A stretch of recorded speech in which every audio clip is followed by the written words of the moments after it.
क्या हो रहा है एकदम देखा, यहाँ पे भी मारपीट हो रहे हैं, अंदर भी उसका भाई घुस गया।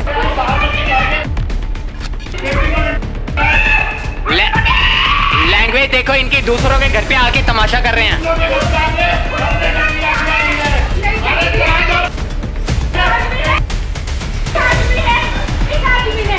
कर रहा था एकदम से लाठी में यहाँ लगती, यहाँ लगी है पैर ये। नमस्कार, मैं हूं आंचल मित्तल और आप देख रहे हैं तेज तर्रार, जहां दिखाई जाती है खबरें दिल्ली की। मैं इस वक्त मौजूद हूं दिल्ली के मोहन गार्डन इलाके में, जहां पर लोग अपने घरों के अंदर तक सुरक्षित नहीं हैं। जी हां, एक पत्नी और उनके भाई अपने ही पति के घर पर आकर हमला कर देते हैं। मैं आपको बता दूं, ये हमला शाम के 5:30 के करीब हुआ है। तो आइए एक बार इसी सिलसिले में उनके पति के साथ जुड़ते हैं और परिवार के सदस्यों के साथ जुड़ते हैं और जानने की कोशिश करते हैं कि आखिर एक पत्नी ने इस तरीके से हमला क्यों करा, क्या है पूरा मामला। तो हमारी दूसरी डॉटर बाहर खेल रही थी, तो ऑल ऑफ सडन 5:30 के अराउंड बहुत तेज़ बेल बजी और गेट किसी ने बहुत तेज़ जैसे कुछ डंडे वगैरह मारे हो। तो मैंने अचानक से गेट जैसे खोला, खोलते अंदर लाठियाँ डंडे लेके brother in law Jatin Bhalla और दीपिका भल्ला जो मेरी वाइफ है, 12 साल से हमसे अलग रह रही है और उल्टा झूठे केस डाले हुए कोर्ट में मैट्रिमोनियल डिस्प्यूट में फंसा हुआ है। तो वो आए हैं और अंदर आके सबको जान से मारने की कोशिश की है। और काफ़ी जब when I am trying to make a call to the police for the helping, तो उन्होंने मेरे फ़ोन स्नैच करके फ़ोन ब्रेक कर दिया और काफ़ी फर्नीचर डैमेज किया। मैंने अपनी डॉटर को बड़ी मुश्किल से ऊपर लेके गया गोद में कि किसी तरीके से इसे बचाऊं। ऊपर गया तो ऊपर भी उन्होंने लाठी डंडों के साथ प्रहार करने की कोशिश की और ऊपर की भी कुछ लाइट्स वगैरह डैमेज किए हैं। 3rd फ्लोर पे भी उन्होंने काफ़ी नुकसान पहुंचाया। सिर्फ 2 लोग आए थे घर में? घर के अंदर 2 लोग आए थे, बट बाहर इनका चाचा जो ऑटो चलाते हैं फरीदाबाद से, पप्पू भल्ला, वो भी था। उन शोर सुना तो वो हमें छुड़ाने के लिए आई नीचे। तो इनके साथ भी बदतमीजी की, इनके भी ऊपर से कपड़े फाड़ के बदतमीजी करने की कोशिश की। फिर ये ऊपर भागे हैं। ऊपर भाग के इन्होंने फिर कॉल अपने मोबाइल से लगाया पुलिस को। जैसे इन्होंने बोला कि भैया फ़ोन लग गया पुलिस को, तो तब वो डर के मारे बाहर भागे हैं। बाहर भागे तो फिर दोबारा उन्होंने अंदर आने की दोबारा कोशिश की। मैंने गेट तब तक नॉक कर दिया था अंदर से और फिर मैं 1st फ्लोर पे गया और 1st फ्लोर पे मैंने नेबर से हेल्प मांगी। Somebody call the police, we are trying to make a call to the police but they broken our mobile phones, please call. तो फिर हमारे नेबर्स ने, मिस्टर तरुण शर्मा ने फ़ोन किया 100 नंबर पे और इन्होंने भी फ़ोन किया था। तब तक उन्होंने बाहर बहुत गंदगी मचाई, जिसकी वीडियो रिकॉर्डिंग भी मेरे पास है। इतनी अब्यूसिव लैंग्वेज यूज़ कर रहे हैं और धमकियाँ दे रहे हैं और लाठी डंडे इनके हाथ में साफ साफ दिख रहे हैं। और इन्होंने मेरे ब्रदर की ऑटो को भी इतनी बुरी तरह से डैमेज किया जस्ट टू प्रोवोक अस कि हम किसी तरीके बाहर आए और हमें मारा जाए। लेकिन हमने बड़ी मुश्किल से अपने आप को सेव किया अंदर लॉक करके।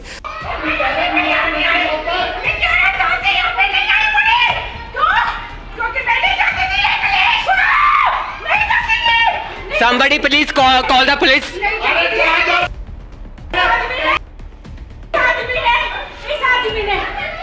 Pradeep somebody please call the police. मेरा नंबर नहीं लग रहा, मैं रिकॉर्डिंग कर रहा, कोई पुलिस को फ़ोन कर दो। मेरा साला है जो उल्टी सीधी धमकियाँ दे रहा है, एसिड फेंक दूंगा। देखो अंकल, दिखाता हूँ तुम्हारी चैटिंग, क्या लिखा तुमने, दिखाता हूँ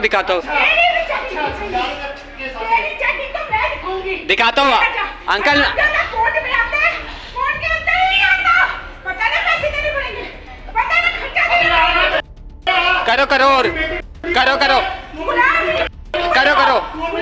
करो बोलो। Somebody please call the police. मैं रिकॉर्डिंग कर रहा हूँ। रिकॉर्डिंग करो, रिकॉर्ड मेरे ले आओ। कल मैं कोर्ट में मिल रहा हूँ ना तुम्हें, कल कोर्ट में मिल रहा हूँ। विक्की अंदर है, ये आए इसके घर के पास फोन क्यों डाले? क्या लिखता है? आते हो दिखाओ थाने में, ऐसे क्या लिखता है? चुप है। ऐसे डालने की धमकी दी थी ना तूने, अभी बताता हूँ। Somebody please call the police, please.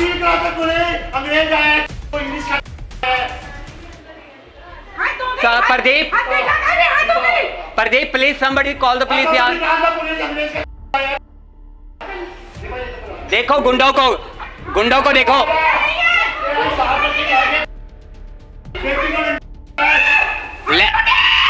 Language देखो इनकी, दूसरों के घर पे आके तमाशा कर रहे हैं।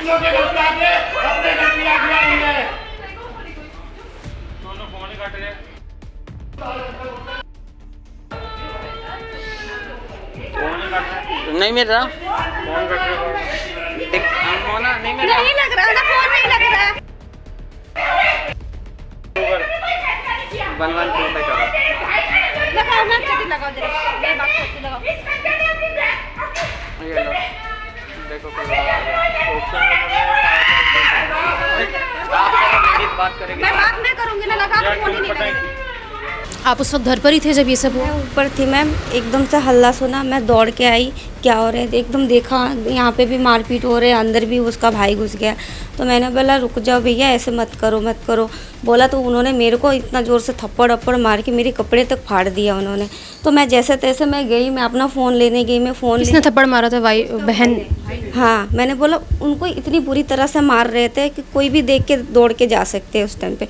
तो मैं गई तो मेरे को देखा, मेरे को इतना, मैं डर गई, मैं क्या करूँ क्या नहीं, मेरे को खुद नहीं समझ आ रही है। तो मैंने उनको धक्का मारने की कोशिश किया तो उन्होंने मुझे थप्पड़ मार के मेरी एक कपड़े लत्ता सब फाड़ दिया।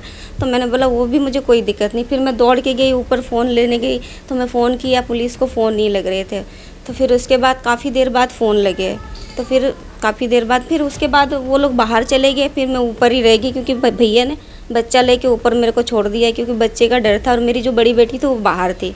तो इस वक्त मैं उस टाइम पे मैं कुछ समझ नहीं पा रही थी, मैं अपना बच्चा लेके सीधा ऊपर चली गई। पूरे हादसे के बाद पुलिस कितनी देर में आई? पुलिस काफ़ी देर बाद आई है, वो लोग चले गए फिर उसके बाद आए। क्या कुछ पुलिस आपकी सुनवाई कर रही है? क्या कुछ मदद कर रही है? मदद कर रहे हैं। वो कुछ तो बोला? वहाँ पे हम लोग जब रात को गए कंप्लेन करने के लिए, फिर उसके बाद वो लोग आए तो बस उन्होंने बोला झगड़ा हुआ है ये, मतलब पुलिस वाले ने कुछ भी नहीं किया, समझा बुझा के हमें FIR लिखी आप लोगों की? नहीं लिखे। FIR भी नहीं लिख रहे हैं, इस तरीके से हमला किया गया उसके बावजूद। फिर उनको बुलाया, फिर मेरे को बाहर निकाल दिए गए क्योंकि आप बाहर चले जाओ बोला, क्योंकि उनके हस्बैंड वाइफ के बीच की बात है बोल के मेरे को बाहर निकाल दिया। और फिर उसके बाद क्या कहते हैं पुलिस वाले आए हैं। पुलिस वालों ने सिर्फ नॉर्मल जो रिपोर्ट्स होती है वो तैयार की और मैंने उनसे रिक्वेस्ट की सर अंदर आके भी देखिए क्या क्या इन्होंने वायलेंस किया है, बट उन्होंने कहा अंदर नहीं आएंगे। कौन से थाने में आपने कंप्लेंट कर? उत्तम नगर थाने में की थी और फिर उन्होंने कहा आप उत्तम नगर थाने जाइए, वहाँ पे आपके SI हैं वह मिस्टर राजकुमार अपॉइंट हुए हैं, वहाँ जाके आप अपनी कंप्लेंट लिखवा दीजिए। जब मैं वहाँ गया अपनी ब्रदर की मिसेस के साथ तो 3-3.5 घंटे वहाँ वेट कि उन अपोजिट पार्टी के उन्होंने फ़ोन किया तो वो आधे घंटे के लिए आए हैं और मेन एक्यूज्ड आए नहीं, मेरी वाइफ आई है और उनके साथ उनके मामा की लड़की जो कि प्रोफेशनल लॉयर भी है वो आई हैं।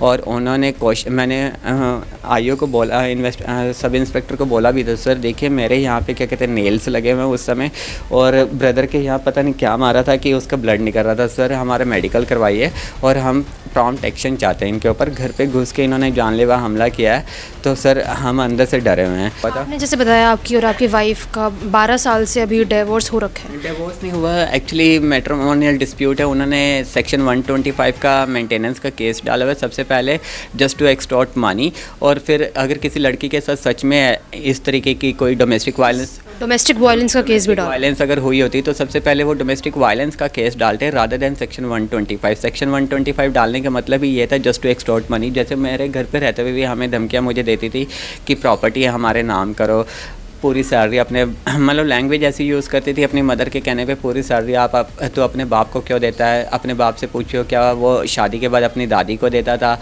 इस तरीके की लैंग्वेज से मैं बहुत परेशान हो गया था। और 2000 अब अलग हुए हो, डिवोर्स नहीं हुआ? नहीं अलग, वो अपनी मर्जी से घर छोड़ के गई है। 12 साल तक हमने क्या कहते हैं इतना झेला है इस टॉर्चर को, लेकिन नोबडी इज़ हेल्प, क्योंकि all the laws are only for the female, one sided law है। बट फिर भी हमारे ऊपर कोई किसी तरीके की कोई प्रॉब्लम नहीं आई कोर्ट की तरफ से, थैंक्स फॉर द जुडिशरी, क्योंकि सारे एलिगेशंस जो इन्होंने लगाए थे उसका कोई प्रूफ नहीं है। और ऑल ऑफ सडन इन्होंने 12 साल बाद आके इस तरीके का ब्लंडर किया। और लिटरली उसके बाद मेरे पास ये 31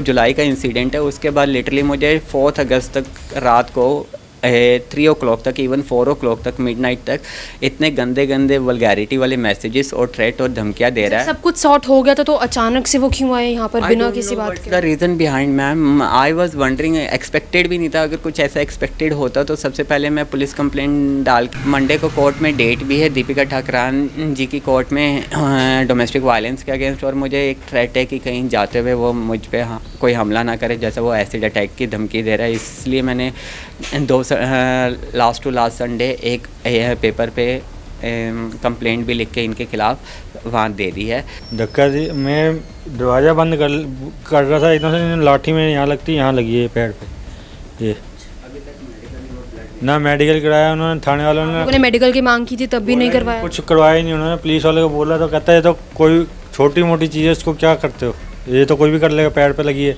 तुम खुद भी मार लो, इसमें क्या है। पुलिस वाले ने ऐसा मेरे को बोला, जो पुलिस वाले 100 नंबर वाली कॉल आई थी, उन्होंने ऐसा बोला मेरे को। फिर मैं अंदर आके देखो, सही अंदर भी नहीं आया, फिर बाहर से ऑटो की शक्ल देखी, खाली अंदर फोटो खींची है। ऑटो भी तोड़ दिया गया था? इसे सब तोड़ रखे थे। ये अभी टेम्परेरी मैंने काम चलाने के लिए, ऑटो चलाने के लिए किया मैंने नुकसान बड़ा हो रखा है मैंने। तो देखिए वही घर है जहाँ पर इस पूरी वारदात ने अंजाम लिया है। हम देख सकते हैं अभी भी यहाँ पर ये ऑटो मौजूद है। इन्होंने बताया कि अभी इस ऑटो को ये ठीक करवा चुके हैं, लेकिन हम जब प्रदीप जी के साथ जुड़े और उनके अन्य परिवार के साथ जुड़े तो उन्होंने हमें बताया कि इस तरीके से 12 साल पहले वो अपनी पत्नी के साथ अलग हो गए थे, जिसके बाद उनके ऊपर लगातार केस किए गए, डोमेस्टिक वायलेंस का केस किया गया, लेकिन अभी तक जो है उनका डाइवोर्स नहीं हुआ है। और अचानक से 12 साल बाद उनकी पत्नी अपने भाई के साथ उनके घर पर आ पहुंचती है, जिसके बाद उनके ऊपर जानलेवा हमला किया जाता है। जी हाँ, वो दोनों इस घर के अंदर जाते हैं और लगातार लाठी डंडों से इन लोगों को मारना शुरू कर देते हैं। बाहर 2 लोग खड़े होते हैं जो कि उनके ऑटो को लगातार नुकसान पहुंचा रहे होते हैं। मैं आपको बता दूं कि इस पूरी वारदात के बाद परिजनों ने पुलिस को भी बुलाने की कोशिश करी, उन्होंने 100 नंबर पे कॉल किया, लेकिन पुलिस की तरफ से कोई जवाब नहीं आया। हारकर फिर पुलिस यहाँ पर आई। जब वो लोग यहाँ से जा चुके थे, इन लोगों का कहना है कि उन्होंने पुलिस थाने में भी कंप्लेंट करवाई है। मैं आपको बता दूँ पूरा मामला उत्तम नगर थाने में गया है और पुलिस की तरफ से अभी तक कोई कार्रवाई नहीं की गई है। इनका ये कहना है कि पुलिस ने अभी तक FIR तक नहीं लिखी। तो अभी इन लोगों की ये मांग है कि इन्हें सुरक्षा चाहिए, क्योंकि इन लोगों को कहीं ना कहीं डर है कि वो दोबारा हमला कर सकते हैं। इसी के साथ उनके ऊपर फ़ोन पे भी लगातार उनको धमकियां मिल रही हैं कि उनके साथ कुछ भी हो सकता है।